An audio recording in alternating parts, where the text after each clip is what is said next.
Hello, ഇന്നത്തെ video എന്ന് പറയുന്നത് ഒരു ഈവനിങ് സ്കിൻ കെയർ ആണ് കേട്ടോ. ഞാൻ പുറത്തൊക്കെ പോയി വന്ന് നല്ല ടയർഡായിട്ടുണ്ടായിരുന്നു. ആദ്യം തന്നെ ഹിമാലയൻ്റെ ഒരു ഫേസ് വാഷ് ഇട്ടിട്ട് ഞാൻ ഫേസ് നല്ലോണം വാഷ് ചെയ്യുന്നുണ്ട്.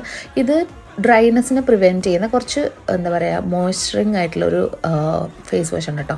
അടുത്തതിന് ശേഷം ഞാൻ ഡേംഡോക്കിൻ്റെ റെറ്റിനോളാണ് യൂസ് ചെയ്യുന്നത്. ഇതിൻ്റെ ക്രെഡിറ്റ്സ് എൻ്റെ അനിയത്തിക്കാണ് കേട്ടോ. അവൾ യൂസ് ചെയ്യാൻ വാങ്ങിയിട്ട് അവൾക്ക് മുഖക്കുരു വന്നുകൊണ്ട് യൂസ് ചെയ്യാൻ പറ്റിയില്ല. പിന്നെ ഞാൻ ട്രൈ ചെയ്യാമെന്ന് വിചാരിച്ചു. എനിക്ക് ഇപ്പോൾ വരെയും കുഴപ്പമൊന്നുമില്ല. പിന്നെ ലിപ്സ്റ്റിക്കല്ല ലിപ് ബാമൊക്കെ ഇട്ട് വന്നിട്ടുണ്ട്. പിന്നെ എനിക്ക് ഒരു ഉപകാരമില്ലാത്തൊരു സാധനമാണ് ഈ കോസാറസിൻ്റെ ഈ സ്നെയിൽ മ്യൂസിൻ കളയണ്ടല്ലോ എന്ന് വിചാരിച്ചിട്ട് ഞാനിപ്പോഴത് കണ്ടിന്യൂ ചെയ്തുകൊണ്ടിരിക്കുകയാണ്.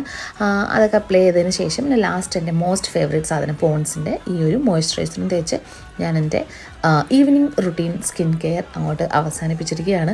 ഇത് കഴിയുമ്പോഴേക്കും ചിലപ്പോൾ ആൾക്കാർ പറയും, കഴുത്തിൻ്റെ കളർ കണ്ടില്ലേ, ആ ഒരു ഡാർക്ക്നെസ് ഒക്കെ മാറ്റിയിട്ട് വേണ്ട ഈ മുഖം ഇങ്ങനെ വെളുപ്പിക്കാനും തുടിപ്പിക്കാനും എന്നൊക്കെ. എൻ്റെ കഴുത്ത് കറുത്താണിരിക്കുന്നത് എനിക്ക് കാണാൻ പറ്റുന്നുണ്ട്. അപ്പോൾ പിന്നെ നിങ്ങളത് പറഞ്ഞ് കാണിച്ച് ബുദ്ധിമുട്ടിക്കേണ്ട ആവശ്യമില്ല കേട്ടോ. അപ്പോൾ അത്രേ ഉള്ളൂ.